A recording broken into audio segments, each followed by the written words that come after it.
Hi guys, ഞങ്ങളിന്ന് ഖലീഫ കണ്ടിട്ട് വന്നതാണ്. ഖലീഫ എന്ന് പറഞ്ഞ സിനിമയെക്കുറിച്ച് ഞങ്ങൾ ഇൻസ്റ്റഗ്രാമിൽ ഫുള്ളും കണ്ടത് എങ്ങനെയാണെന്ന് വെച്ചാൽ ഫുള്ളും നെഗറ്റീവ് റിവ്യൂ ആണ്. അതായത് കുറച്ച് ആൾക്കാർ കൂടി ചെയ്തിരിക്കുന്ന നല്ലൊരു സിനിമ. ഞങ്ങൾക്ക് ഒരു തരത്തിലും അത് ബോറടിച്ചില്ല. എൻ്റെ പേര് വർഗീസ്, ഇത് നിഖിൽ നിന്റെ അഭിപ്രായം എന്ന് പറഞ്ഞു. അല്ല, ഇത് പ്രതീക്ഷയോടെ അല്ല പോയത്. ആക്ച്വലി ഇത്ര നെഗറ്റീവ് റിവ്യൂസ് കണ്ട് കോക്കിന്റെ ഒക്കെ നെഗറ്റീവ് റിവ്യൂസ് ഒട്ടും പ്രതീക്ഷയോടെ അല്ല പോയത്. പിന്നെ വേറെ സമയം കളയാനൊന്നും ഇല്ലാത്ത കോക്കെന്ന് മാത്രമല്ല, ഒത്തിരി പേര് പല നെഗറ്റീവ് അല്ലാണ്ട് ഒന്നും ഇതിനെപ്പറ്റി പറയുന്നില്ല. അതായത് നമ്മൾ ആ റിവ്യൂ കാണുമ്പോൾ തറപ്പെടാന്ന് വിചാരിക്കും, പക്ഷെ വളരെ മോശം എന്ന് വിചാരിച്ചാണ് പോയി കണ്ടത്. ഒട്ടും പ്രതീക്ഷയോടെ കണ്ടോണ്ടാണോ എന്ന് എനിക്കറിയാൻ പാടില്ല. എനിക്ക് വളരെ ഇഷ്ടപ്പെട്ടു.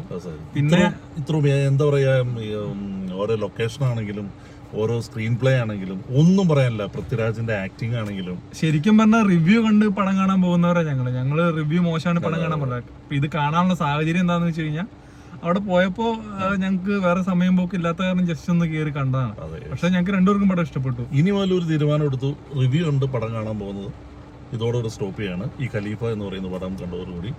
അതായത് ഇതൊരു ഗംഭീരമായ പടമെന്നല്ല ഞാൻ പറഞ്ഞത്, പക്ഷെ ഇത്രയും നെഗറ്റീവ് റിവ്യൂസ് കേൾക്കേണ്ട ആവശ്യം ഈ പടത്തിനില്ല. കാരണം ഇനീഷ്യലി തന്നെ ആദ്യത്തെ ദിവസം തന്നെ ഇത്രയും നെഗറ്റീവ് റിവ്യൂസ് വന്നുകൊണ്ടാവണം ഈ പടത്തിന് ഒരു അർഹിച്ച വിജയം കിട്ടാതെ പോകുന്നത്. പക്ഷെ ഒരു അങ്ങനെ കാണുമ്പോൾ വളരെയധികം സങ്കടമുണ്ട്. എല്ലാവരും പോയി കാണണം. നല്ല അടിപൊളി പടമാണ്.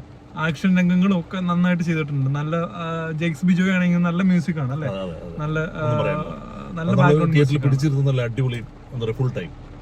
ഓക്കെ, ഇതാണ് ഞങ്ങൾക്ക് ഖലീഫയെ കുറിച്ച് പറയാനുള്ളത്. Thank you.